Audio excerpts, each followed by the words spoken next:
Welcome to ప్రజా television news బులెటిన్ల ముందుగా headlines. Double bedroom బాధితులకు అండగా మాజీ మంత్రి ఎర్రబెల్లి.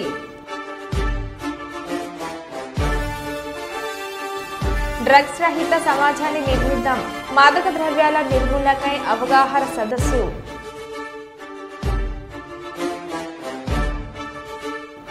అరాచకాలు భరించలేక పటార్ చెరువు రిపోర్టర్ను చెట్టు కట్టేసి ప్రజాకోర్టులో శిక్షించిన గ్రామస్తులు.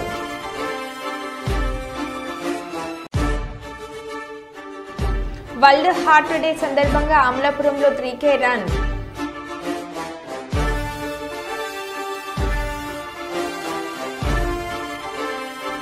పాఠశాలలో చెత్త ఊడుస్తూ స్వీపర్లుగా మారిన విద్యార్థులు.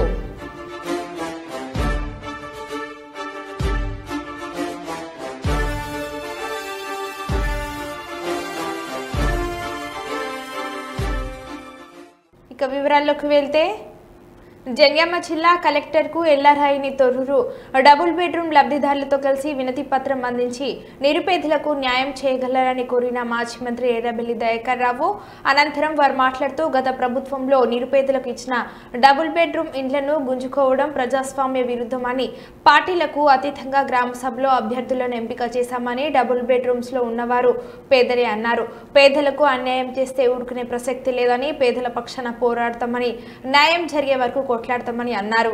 మాట్లాడతా వీళ్ళను న్యాయం చేయమని కలెక్టర్ గారిని రిక్వెస్ట్ చేస్తే కలెక్టర్ గారు ఓకే అన్నారు. ఆ సర్టిఫికెట్లు 100% వాళ్ళ పట్టా సర్టిఫికెట్లు ఇచ్చినవి ఉంటే, గతంలో ఎంఆర్ఓ సెలెక్షన్ చేసి ఉంటే తప్పకుండా నేను ఖాళీ చేయాలని కూడా హామీ ఇచ్చాను. కలెక్టర్ గారిని కూడా రిక్వెస్ట్ చేస్తే వారు ఓకే అన్నారు. దయచేసి నేను ఒకటే ఇప్పటికైనా రిక్వెస్ట్ చేస్తున్నా, ఇటువంటి కార్యక్రమం బంద్ పెట్టండి, ఉన్న వాటిని కాపాడాలి, కొత్త చేస్తుంది ఏంటి. నేను రిక్వెస్ట్ చేసేది చాలా ఉన్నాయి తెచ్చేటి. పాలకుర్తి డెవలప్మెంట్ అయ్యేందుకు హాస్పిటల్ అట్నే ఉన్నది, 50 పడకల హాస్పిటల్ అట్నే మంజూరై ఉన్నది. టూరిస్ట్ హోటల్ ఉన్నది, 25 కోట్లతో. రోడ్లు డెవలప్మెంట్ కోసం పెట్టాను. కాలువ పనులు పూర్తి కాలేదు. బొమ్మర పోతున్నది అట్నే ఆగింది. పాలకుర్తి టెంపుల్ అట్నే ఆగిపోయింది. రిజర్వాయర్లు ఆగిపోయినాయి. 8 నెలల పట్టిన వరకు పనులు నడుస్తలేవు. వలిమిడి టెంపుల్ అట్నే ఆగిపోయినాయి. కొడకల్ల టెక్స్టైల్ పార్క్ ఆగిపోయినాయి. దయచేసి అన్నీ ఆగిపోయినాయి. రోడ్లు ఆగిపోయినాయి, చెక్ డ్యామ్లు ఆగిపోయినాయి, రిజర్వాయర్లు ఆగిపోయినాయి, అన్నీ ఆగిపోయినాయి. దయచేసి దాన్ని పూర్తి చేసేటట్టు పడండి, అన్నీ పూర్తి చేసే ఏర్పాటు చేయండి. కానీ ఉన్న వాటిని ధ్వంసం చేసే ప్రయత్నం చేయకూడదు. పాలకుర్తిలో రవీంద్ర భారతిగా పెద్ద ఒక హాల్ కట్టించారు, కళ్యాణ మంటపం కేసీఆర్. అది పూర్తయింది, ప్రారంభోత్సవం కూడా అయింది. దాన్ని ఇప్పుడు అర్థాలన్నీ 10 ఉన్నాయి. వీటిని అన్ని పూర్తి చేసే ప్రయత్నం చేయండి, కాపాడే ప్రయత్నం చేయండి. కానీ ఉన్న వాటినే తలకాయలు పెట్టి వాళ్ళ తగాదాలు పెట్టి దయచేసి పని చేయొద్దని రిక్వెస్ట్ చేస్తున్నా. పాలకుర్తి మంచిగా డెవలప్మెంట్ అయింది, దాన్ని కాపాడవలసిందిగా రిక్వెస్ట్ చేస్తున్నా. ఆంధ్ర నుంచి వచ్చి 10 ఏళ్ల క్రితం హైదరాబాద్లో ఇల్లు కట్టుకున్నాము. ఇప్పుడు ఉన్నట్టుండి బంఫర్ జోన్లో ఉంది, కూలగొట్టేస్తామంటున్నారు. ఇంకా 10 ఏళ్ళు ఈఎంఐలు ఉన్నాయి. ఈఎంఐ కట్టకపోతే మా మీదే కేసు వేస్తామని అంటున్నారు. మాకేం చేయాలో అర్థం కూడా కావట్లేదు అంటున్న హైదరాబాద్ బాధితురాలు. మీరు ఇచ్చేసారు, చాలా థ్యాంక్స్. నేను బేసికలీ నేను ఇక్కడ అమ్మాయి కాదు సార్, నేను వేరే స్టేట్ అమ్మాయిని. పెళ్ళైనందుకు అత్తవారింటికి రావాలి కాబట్టి ఇక్కడికి వచ్చాను. ఎన్విరాన్మెంట్ అంతా చాలా బాగా అనిపించింది. అరే హైదరాబాద్ ఎంత బాగుంది, ఎంత మంచిగా ఉంది, ఎంత పీస్ఫుల్గా ఉంది, ఎంత గ్రీనరీగా ఉంది. మనకు అదే కదా కావాలి మన పిల్లలకి వచ్చి. అదే ఇంకొక 2 years రెంట్ అవసరం. తర్వాత ఓకేలే, ఒకరు అర్న్ చేస్తే ఇంకొకరు మొత్తం ఈఎంఐ, ఇంకొకరు అర్నింగ్ ఈఎంఐ మొత్తం మనము లోన్ కట్టుకోవచ్చు. ఇంకొకరు అర్నింగ్ ఈఎంఐ మొత్తం మనము లోన్ కట్టుకోవచ్చు అని చెప్పి ఇల్లు కొన్నామండి. 10 years అయిందండి ఇల్లు కొని. ఇప్పుడు సడన్గా వచ్చి బఫర్ జోన్ అంటున్నారు. అంటే ఇప్పుడు బఫర్ జోన్లో ఒక్కసారి మార్పు వేస్తే కూలగొట్టేస్తామంటున్నారు. మాకు అసలు ఏం చేయాలో మాకు అర్థం కావట్లేదు. ఇంకా 2035 దాకా మాకు ఈఎంఐస్ ఉన్నాయి. వాళ్ళు బ్యాంక్ వాళ్ళు ఏం చెప్తున్నారంటే ఇల్లు ఉన్నా లేకపోయినా మేము ఈఎంఐ కట్టాలంటున్నారు.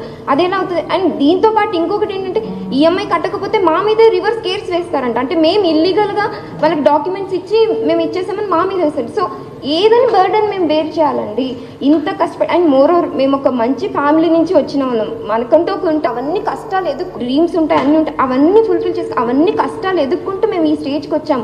మా పిల్లలకు చెప్తున్నాం, మేము ఈ స్టేజ్కి ఉన్నాం నాన్న, మీరు నెక్స్ట్ స్టేజ్కి వెళ్ళండి, తర్వాత మీ దగ్గర ఉన్నవి సహాయపడండి కొంతమందికి. మనం ఉంది, చాలా మన దగ్గర ఉంది, అంతవరకు వచ్చి ఇప్పుడు సడన్గా ఇలా అన్నీ చెప్తే చాలా బాధగా ఉందండి. డెవలప్మెంట్ చేయండి, మేము ఎవ్వరికి అగేన్స్ట్ కాదు, డెవలప్మెంట్ చేయండి, but not at the cost of మా జీవితాల్లో పోయి డెవలప్మెంట్ చేయడం అంటే చాలా కష్టం కదండి. ఇప్పుడు ఆ లోన్స్ అని నిజంగా అండి, లోన్స్ తలుచుకుంటుంటే నైట్ పడుకుంటే మార్నింగ్ లేసి చిన్న చిన్న పిల్లలండి, నాకు భయంగా ఉందండి. చిన్న పిల్లలండి, నాకు ఇంత చిన్న పిల్లలు ఉన్నారండి.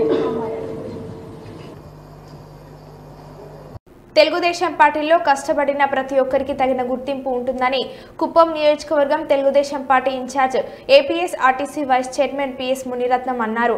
శనివారం కుప్పం ఎన్టీఆర్ భవన్లో నిర్వహించిన మీడియా సమావేశంలో ఆయన మాట్లాడుతూ తనపై ఎంతో నమ్మకంతో ఏపీఎస్ ఆర్టీసీ వైస్ చైర్మన్ గా నియమించిన రాష్ట్ర ముఖ్యమంత్రి నారా చంద్రబాబు నాయుడుకి కృతజ్ఞతలు తెలిపారు. పార్టీ కోసం కుప్పం నియోజకవర్గంలో ఎంతో మంది కార్యకర్తలు, నాయకులు గత 5 సంవత్సరాలలో ఎన్నో ఇబ్బందులు పడ్డారని, కుప్పంలో గడిచిన సార్వత్రిక ఎన్నికల్లో అందరూ ఒక యుద్ధంలో పోరాడాలని ఆయన అన్నారు. తెలుగుదేశం పార్టీ కార్యకర్తలు ఆర్థికంగా ఎదగడానికి పార్టీ అన్ని విధాల తోడ్పాటును అందిస్తుందని, కష్టపడిన ప్రతి ఒక్కరికి సముచిత స్థానం కల్పించే విధంగా పార్టీ నాయకత్వం కృషి చేస్తుందని ఆయన తెలిపారు. ఇదంతా పెద్దగా నచ్చదు, ఏదో ఒక ఇబ్బందికరంగా ఉంది. ఫ్రాంక్గా చెప్పాలంటే ఇవన్నీ వేయడం అనేది, ఇచ్చేయడం అనేది ఎన్నో మీ నుంచి నన్ను ఏదో దూరం చేసి ఏదో అంటరాని వానిగా చేస్తారేమో అని అనిపించినట్టుగా అనిపిస్తుంది. నేను ఎప్పుడున్నట్టుగానే ఉంటాను, కానీ మనకి ఏ బాధ్యత ఇచ్చినా మన అందరూ కలిసి బాగు చేయాలని చెప్పి తెలియజేస్తూ, మీ అందరికీ కూడా మా నాయకులు, కార్యకర్తలందరికీ నాకు ఈ గుర్తింపు రావడానికి కారణం మీ అందరి అభిమానం, మీ అందరి కృషి, మీ అందరి మంచి మనసు. నేను ఎప్పుడు కూడా అందరికీ సమానంగా ఉంటాను. నేను పదే చెప్తాను, నాకు అది ఒకటే కావాల్సింది. నాకు కులం లేదు, మతం లేదు, నాకు గ్రూప్ లేదు. నేను ఎప్పుడుగానే లైక్ చేయను. ఎవరో నాతో కొంతమంది అలవాటుగా మామూలుగా, ఎవరికైనా కూడా కొంతమందితో మామూలుగా ఉంటాం. ఆ ఉన్నంత మాత్రంలో ఎవరు కానీ నన్ను ప్రభావితం చేయలేదు. వాడు చెప్పే మాటలు అది కరెక్ట్ అయితేనే కరెక్ట్ అంటాం, కరెక్ట్ కాకపోతే కరెక్ట్ కాదు. నాతో ఎవరు చెప్పడం, కలవని వాళ్ళు లేకపోతే దూరంగా ఉన్న వాళ్ళు ఏం చెప్పినా కూడా ఇస్తాం. కాబట్టి మనం చెప్పే విషయం అనేది ముఖ్యం, కానీ చెప్పే మనిషి ఎవరు అనేది మాత్రం ముఖ్యం కాదు. ప్రతి ఒక్కరు కూడా మీరు కూడా అదే పద్ధతిలో ఉండాలి. స్నేహితులుగా ఉండేవాడు కలిసి ఉండేది వేరే. వాళ్ళు చెప్పే మాటల్లో ఎంతవరకు దాంట్లో కరెక్టో కాదు అనేది అది మన జడ్జిమెంట్ని బట్టి పోయినప్పుడే లీడర్గా ఉండేవాడికి ఎవరు కానీ వాడిని ఎప్పుడు కానీ ఇబ్బంది పెట్టే పరిస్థితి ఉండదని చెప్పి తెలియజేస్తూ ఎక్కువసేపు మాట్లాడను. అయినా కూడా చాలా సంతోషం. మా మిత్రులందరూ కూడా ఈరోజు కలిసి ఒకసారి మాట్లాడు, మళ్ళీ సార్ ఇప్పుడే ఇమీడియట్గా రమ్మన్నారు. రేపు కుప్పం నియోజకవర్గం సంబంధించినటువంటి అభివృద్ధి గురించినటువంటి ఏ విధంగా పోవాలో విజన్ డాక్యుమెంట్ ఒకటి తయారు పదవులకు వచ్చినప్పుడు ఈరోజు లీడర్షిప్ బాగా పెరిగింది. ప్రతి ఒక్క నియోజకవర్గంలో కూడా తెలుగుదేశం పార్టీ నాయకత్వం బాగా పెరిగింది. యువ నాయకత్వం మాకు బాగా దండిగా వచ్చింది. చాలామంది కష్టపడి పనిచేసి పోరాటం చేసినటువంటి వాళ్ళు ఉన్నారు. వాళ్ళందరినీ కూడా తగినటువంటి గౌరవం ఇవ్వాల్సిన బాధ్యత తెలుగుదేశం పార్టీ నాయకత్వం పైన ఉంది. గౌరవ ముఖ్యమంత్రి గారు దీనికోసం అనేక రకాలుగా ఆయన ఆలోచన విధానం చేస్తున్నారు, ఎన్నో అధ్యయనాలు చేస్తున్నారు. ఆయన ఎవరెవరు ఏ విధంగా పనిచేశారో వాళ్ళ పనితీరును బట్టి వాళ్ళకు పదవులు ఇస్తాం. ఇది రికమెండేషన్లో ఆ విధంగా ఏదో వాళ్ళకు పోయి ఆడ పైరవీలు చేసిన వాళ్ళకు వస్తుందనే పద్ధతి ఖచ్చితంగా లేదని పదే తెలియజేస్తున్నారు.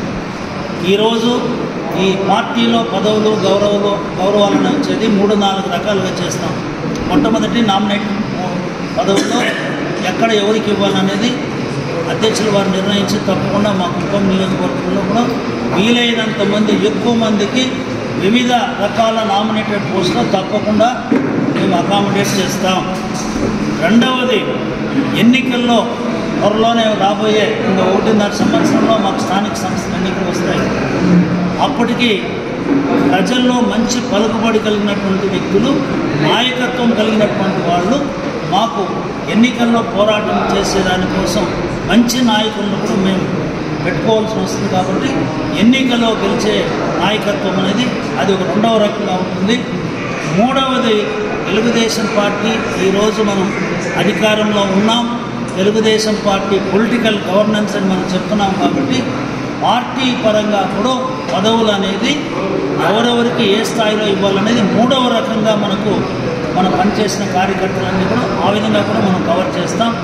నాలుగవ విధమైనటువంటిది కార్యకర్తలు ఎవరైతే కష్టపడినారో ఆర్థికంగా ఇబ్బందుల్లో ఉన్నారో వాళ్ళు శాశ్వతంగా ఉపాధి వాళ్ళ కుటుంబాలు బాగుండాలంటే ఏం చేయాలనే దానికి ఆ విధంగా కూడా కార్యక్రమాలు ఇచ్చి ఆ విధంగా కూడా సపోర్ట్ చేస్తాం.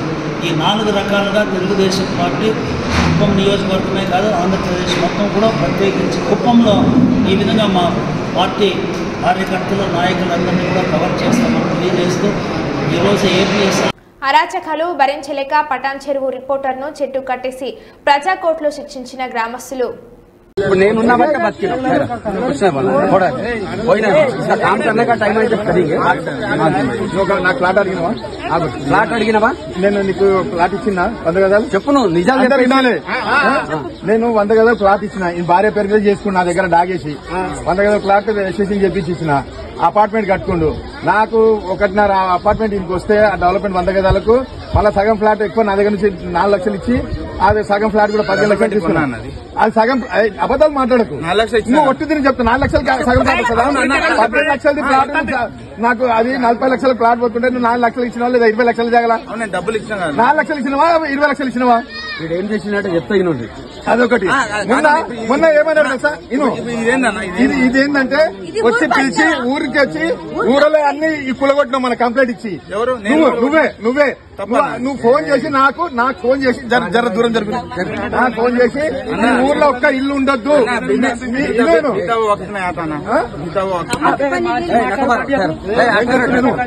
ఫోన్ చేసి మీ ఊర్లో ఒక్క ఇల్లు అన్నారు మీ ఊర్లో ఒక్క ఇల్లు కూడా ఉండొద్దు అన్ని కూలుతాయి ప్రతి ఇల్లు ఒక్కొక్కడు నాకు 25,000 రూపాయల లాగా 25,000 30,000 నాకు ఇంటికి ఇవ్వాలని ఇలా మా ఉప సర్పంచ్ కి కూడా ఈయన 30,000 ఇవ్వాలని ఇలా పొద్దుగాల నుంచి టార్చర్ పెట్టిండు.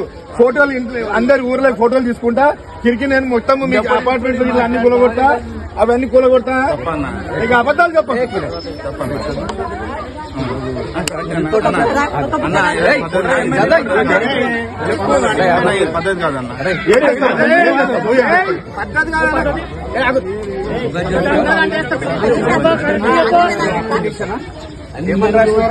నేను కేసులున్నా ఆయన కేసులో ఉన్న కేసు బుక్ అయింది ఎంఆర్ఓ బుక్ చేసింది ఆయనకు శిక్ష పడుతుంది.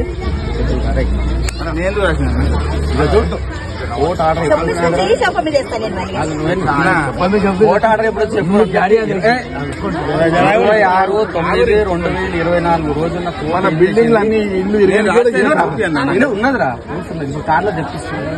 ఇగో ఇదేమున్నది in the present case as seen from the above provision of it is clear that the court is prohibited from taking complaints except on a complaint made by the authorities under the above provision. Therefore the proceedings against the petitioner are liable to be quashed. కొట్టేసిరా ఇది ఒక్క నిజం నేను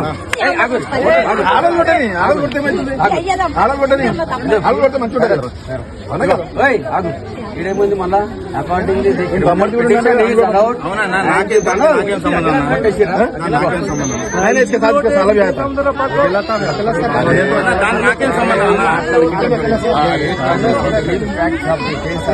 Number 2 the fact of concern lodged a complaint before the police stating yes Gauri Vatsala Tahsildar Raminpur Mandal sent a letter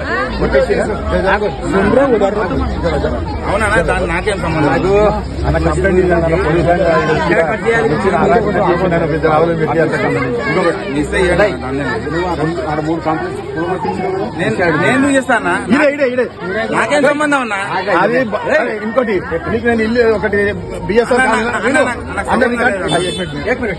ఇంత పెద్ద బొంద పెడతారు ఏ రోజు వచ్చింది 20. అవును ఓకే అన్నా నేను ఏమైనా రాసినా నన్ను ఎందుకు అంటున్నావు అన్న నువ్వు ఎందుకు వచ్చినావు అన్న ఇడ ఒకటి నెంబర్లు అలర్ట్ చేస్తున్నాను నీకేమైతుందా నీ అయ్యా కొట్టు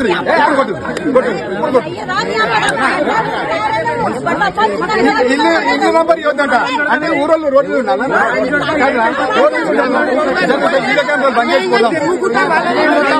అన్నవరం శ్రీ వీర వెంకట సత్యనారాయణ స్వామి వారి సన్నిధిలో వైఎస్ఆర్సీపీ పార్టీ ఆదేశాల మేరకు పరుపుల సూరిబాబు ఆధ్వర్యంలో ప్రత్యేక పూజలు నిర్వహించడం జరిగింది. ఈ కార్యక్రమంలో ప్రతిపాడు జెడ్పీటీసీ బెహరా రాజలక్ష్మి, దొరబాబు, రాష్ట్ర కార్యదర్శి వాసిరెడ్డి జమీల్, శంఖవరం మండలం కన్వీనర్ నరాల శ్రీనివాస్ ప్రతిపాడు, ఎంపీపీ గోల క్రాంతి సుధాకర్, రౌతులపూడి జెడ్పీటీసీ గొల్లు దివానం, శంఖవరం ఎంపీటీసీలు, మండలం సర్పంచ్ కుంచేటి మాణిక్యం, స్థానిక నాయకులు కొండపల్లి అప్పారావు, ఎంపీటీసీ దడా సతీష్ బాబు, రాంబాబు, తాటిపాక కృష్ణకొండి, సతీష్, ఆర్లి సూరిబాబు, కొండలరావు, నియోజకవర్గ నాయకులు, కార్యకర్తలు తదితరులు పాల్గొన్నారు.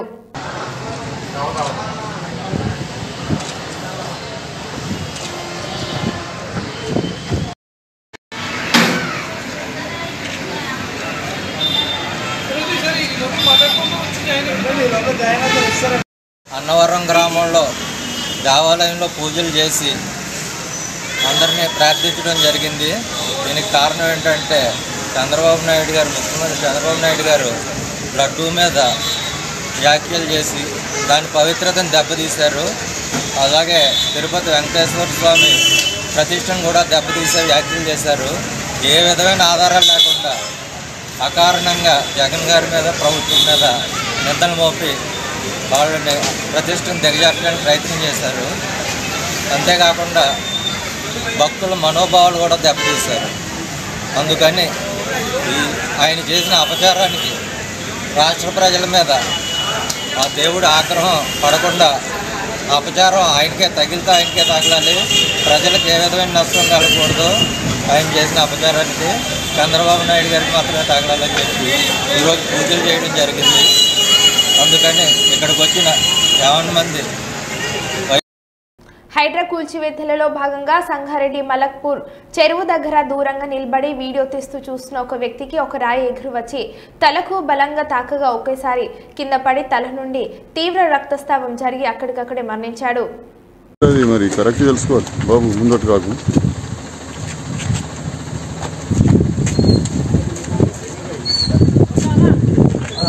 గోపాలన్న ఇద్దరు ఇట్లా మాకు అడ్డమని వాడి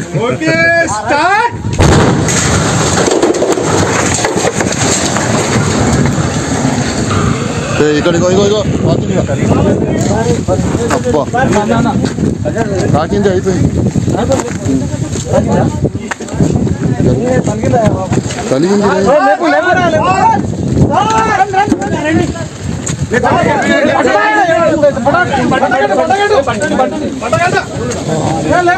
ముందరి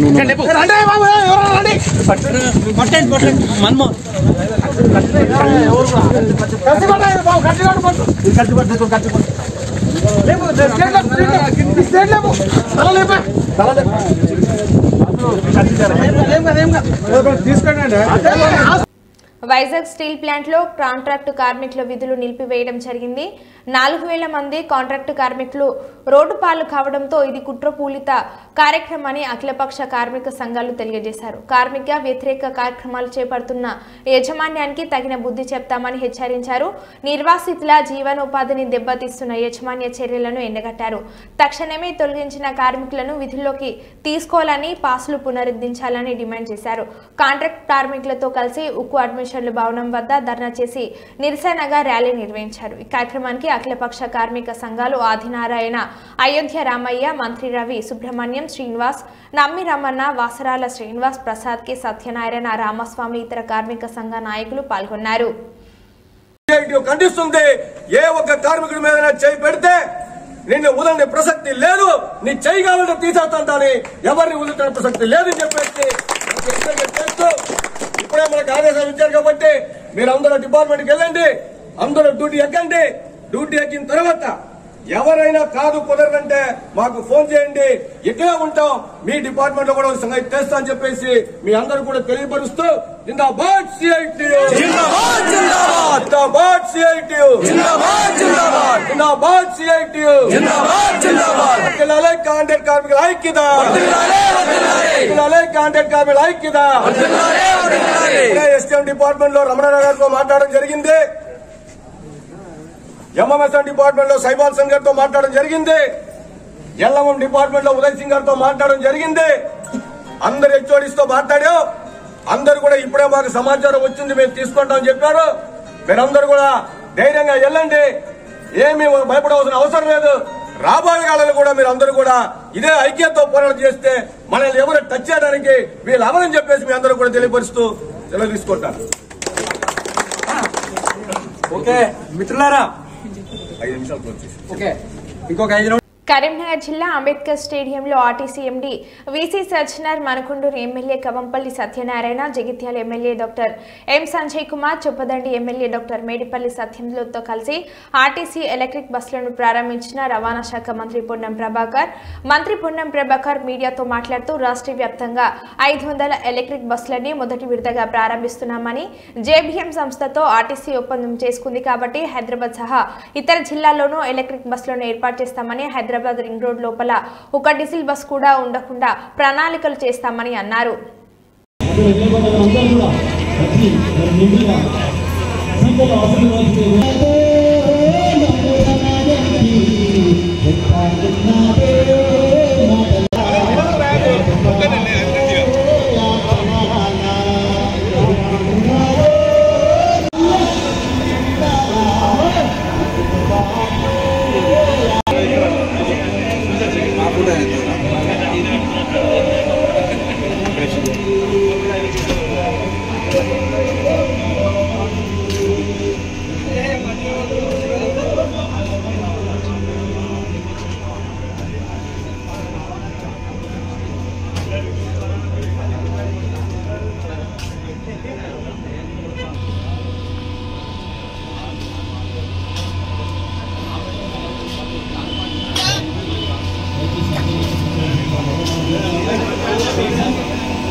కాలుష్య కారకాలైనటువంటి ఉద్గారాలు, ఫ్లోరో కార్బన్స్ లాంటివి కానీ ఇతరత్ర వాయు కాలుష్యాన్ని తగ్గించేటువంటి బస్సుల ద్వారా సాధ్యమవుతుంది. అలాగే ధ్వని కాలుష్యం ఆహ్వానం తెలియజేస్తూ వారి పూలగుచ్చాన్ని అందించాల్సిందిగా కోరుతున్నాం. పూలగుచ్చంతో ఆహ్వానం పలకాల్సిందిగా కోరుతున్నాం. వేదమూర్తులైన బ్రాహ్మణోత్తములు మన ముఖ్య అతిథులను మనం సత్కరించి వారికి ఆశీస్సులు అందజేస్తున్నారు. వేదోక్తమైన ఆశీస్సులు అందజేస్తున్నటువంటి సందర్భంగా ఈ కార్యక్రమం ఫ్యామిలీ మెంబర్స్ కి, మీడియా ఫ్రెండ్స్ అందరు కూడా పేరు పేరు నమస్కారాలు. ఈరోజు ఒక చారిత్రాత్మక రోజు, ఒక చాలా మంచి రోజు. ఈ ఒక్క ఎలక్ట్రికల్ వెహికల్ బస్సెస్ ఇనాగ్రేషన్ వచ్చేసిన మన honourable minister for transport and BC welfare Ponnam Prabhakar గారికి, మన ఎమ్మెల్యేస్కి, మేయర్ గారికి, డిస్ట్రిక్ట్ ఆఫీషియల్స్కి, అదే వచ్చేసిన ఆహ్వానితులకి, టీజీఎస్ఆర్టీసీ ఫ్యామిలీ మెంబర్స్కి, మీడియా ఫ్రెండ్స్కి నా తరఫు నుంచి, టీజీఎస్ఆర్టీసీ యాజమాన్య తరఫు నుంచి స్వాగతం కోరుతున్నాను. ఈరోజు ఒక చారిత్రాత్మక రోజు. 123 కోట్ల రూపాయలు వాళ్ళకు ఆదా జరగడం జరిగింది, సేవింగ్స్ జరగడం జరిగింది. మొత్తం మహిళలకి 3123 crores వాళ్ళకు సేవ్ కావడం జరిగింది. ఒక చాలా అంటే చాలా సంతోషం అనిపిస్తుంది. మహిళలందరూ కూడా ఇది ఒక వాళ్ళకు సేవింగ్ కావడం జరిగింది. మొత్తము మన దగ్గర ఉన్న 9500 బస్సెస్లో 85% బస్సెస్ ఈ మహాలక్ష్మి స్కీమ్స్ కి మనము కేటాయించడం జరిగింది. ఇంకా మన చారిత్రాత్మక జిల్లా కరీంనగర్కి వస్తే ఇప్పుడు దాకా దాదాపు ఆల్మోస్ట్ 2,56,00,000 మంది ప్రయాణం చేయడం జరిగింది. దాదాపు 100 కోటి పైన వాళ్ళందరూ కూడా సేవింగ్ కావడం జరిగింది మహిళలకి. అదేవిధంగా మొత్తము మన ఉన్న 878 బస్సెస్లో 719 బస్సెస్ మన మహాలక్ష్మి స్కీమ్ కి కేటాయించడం జరిగింది. తిరుమలలో భారీగా వర్షం కురిసింది. కొండపై ఎండ కాసిన మధ్యాహ్నానికి వాతావరణం చల్లబడింది. ఒక్కసారిగా నల్లని మబ్బులు కమ్ముకొచ్చాయి. వెంటనే ఉరుములు మెరుపులతో వర్షం కురిసింది. తేలికపాటితో మొదలై కుండపోతగా కురిసింది. దీంతో భక్తులు ఇబ్బందులు పడ్డారు. అయితే ఈ వర్షంలో తిరుమల గిరులు కనువిందు చేశాయి. చిటపట చినుకులతో ప్రకృతి అందాలన్నీ ఒకే చోట కనిపించాయి. దీంతో భక్తులు తిరుమల అందాలను తనివితీరా ఆస్వాదించారు.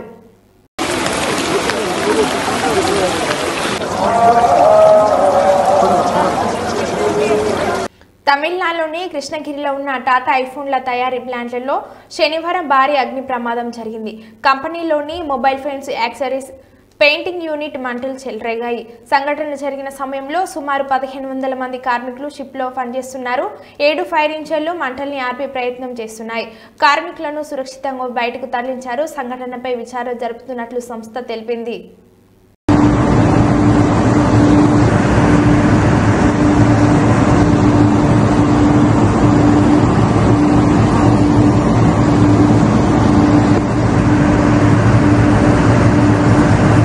మరో బులెటిన్లో మళ్ళీ కలుద్దాం. Stay tune.